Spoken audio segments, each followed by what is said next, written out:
I'm adding 3/4 cup of sourdough starter to my bowl.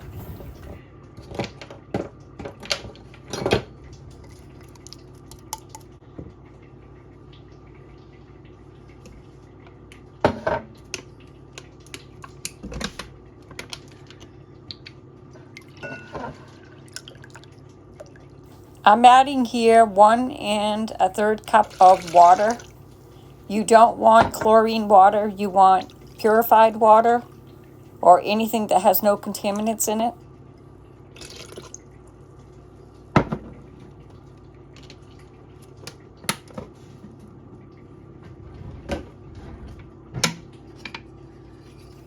I'm mixing the sourdough starter with the water to combine. You want it completely mixed.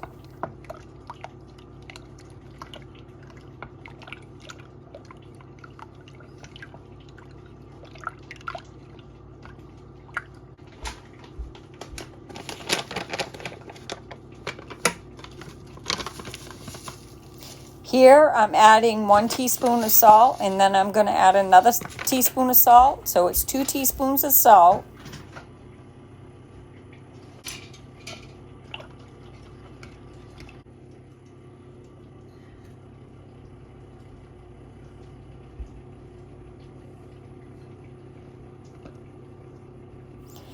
I'm adding my flour a 1/2 cup at a time.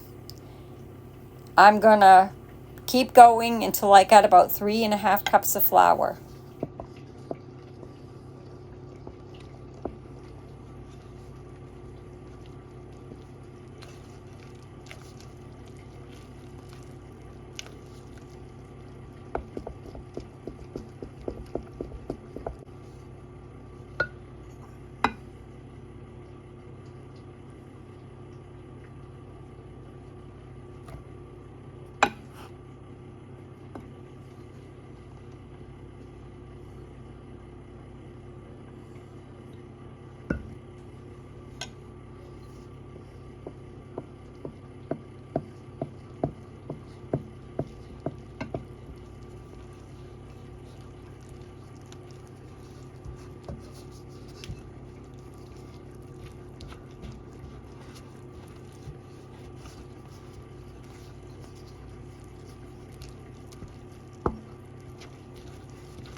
You want to keep adding your flour until you get a shaggy dough. You can see here it's a little wet, so I'm going to continue adding some flour until it's very shaggy.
Now I'm going to cover it and let it sit for about an hour, hour and a half, and then I'm going to do my stretch and folds.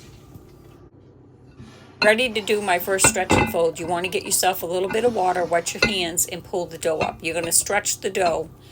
You're going to do it around all corners. You're just going to rise it up and let it fall on itself.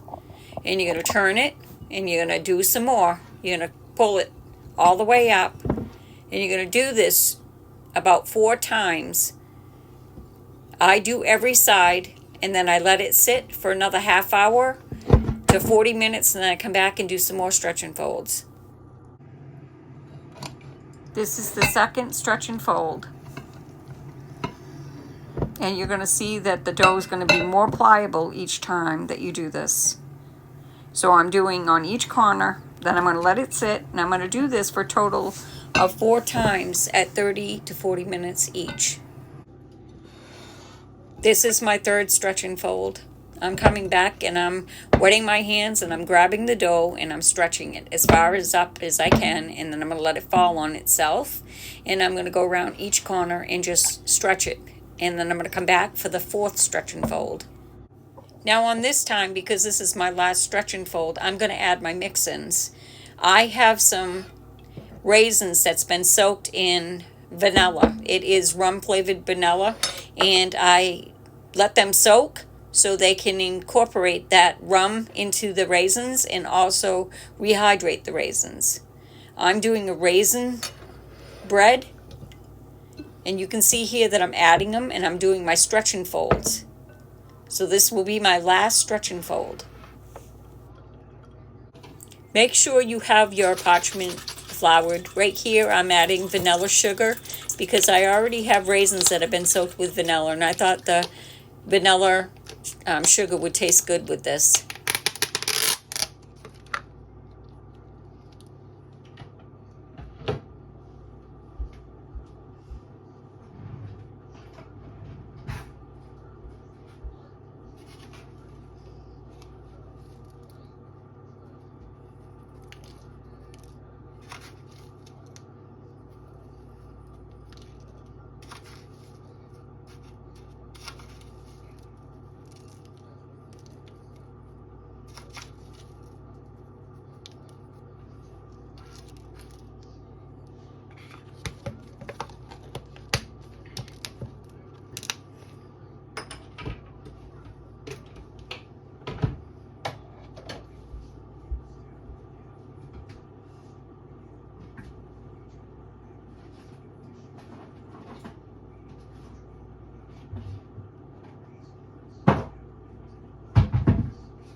Now I'm adding about 1 to 2 tablespoons of cinnamon, because this is raisin vanilla cinnamon bread. I'm rolling it up. You can see that it's sticking to the parchment. I should have added a little bit more flour. So next time, make sure your parchment is completely floured. Then you're going to roll it into a ball, or you're going to roll it into a loaf. Okay, bread has risen, and I greased my pan really well, and I just added it and I covered it. I'm letting it re-rise for probably an hour, and then I'm going to bake this off at 400 degrees for about 35 to 40 minutes, and I'll show you what it looks like when it comes out. 400 degrees for 40 minutes. I'm going to put that in, and I'll see you when it's done. Bread is all done, and it came out amazing. This is so delicious, guys.